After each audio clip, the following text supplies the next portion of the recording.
दोस्तों, करीब 1000 साल तक जी लेने के बाद साधारण नाग नागिन अपनी असीम शक्ति प्राप्त कर लेते हैं और उन्हें नागमणि की प्राप्ति होती है, जिसके सहारे वो कोई भी रूप धारण कर सकते हैं।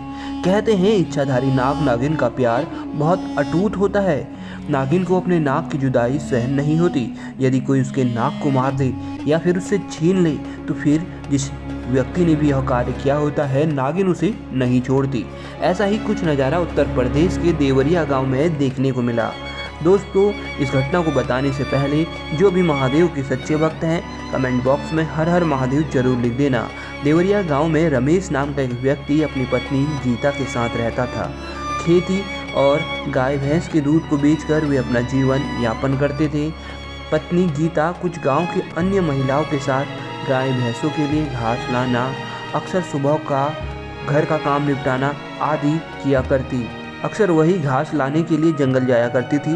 जंगल के जब नीचे की तरफ के घास कम हुए तो उन्होंने सोचा क्यों ना थोड़ा और जंगल के अंदर ऊपर की तरफ निकला जाए, और गीता तथा उसके अन्य साथी महिलाओं के साथ वह जंगल के अंदर प्रवेश कर गई। उसी घने जंगल के अंदर एक इच्छाधारी नागिन और नाग का जोड़ा रहता था। उस दिन नाग को छोड़ नागिन उस जंगल के दूसरी तरफ भ्रमण को निकल गई थी। जब गीता घास काट रही थी तो उसकी नज़र नाग पर पड़ गई। नाग को देखते ही वो डर गई और बगैर कुछ सोचे समझे उसने पास में पड़े बड़े पत्थर को उठाया और नाग के सर पर दे मारा। नाग की वही मौके पे मौत हो गई। गीता ने एक लकड़ी के सहारे उस सांप को पहले तो देखा कि कहीं ये जिंदा तो नहीं, फिर उसी लकड़ी के सहारे उस नाग को पास के एक झाड़ी में फेंक दिया और घास लेकर घर चले आई। दोस्तों, कहते हैं नागिन अपने मरे नाग की आंखों को देख उसके कातिल का पता लगा लेती है। जब वो नागिन वापस अपने बिल की तरफ आई तो अपने नाग को आसपास न देख उसने खोजबीन शुरू कर दी, और झाड़ी किनारे जब उसने अपने मृत नाग के शरीर को देखा तो उसके दुख का कोई ठिकाना न रहा। उसने अपने नाग के कातिल से बदले की ठान ली। वो जान चुकी थी कि गीता ने उसके नाग को मारा है।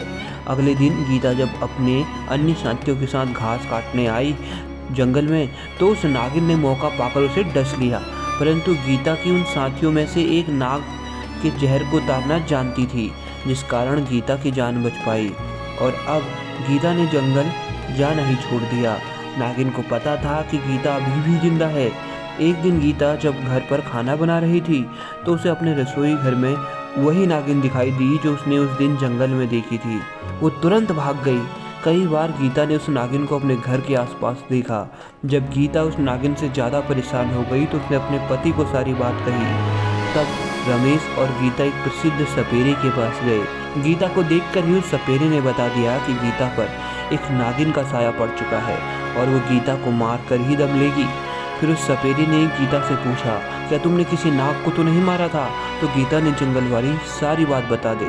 सपेरे के साथ वे दोनों जंगल में उसी झाड़ी की तरफ गए जहां गीता ने उस नाग को मारकर फेंका था, और विधि विधान के साथ उस मरे नाग का अंतिम संस्कार किया गया।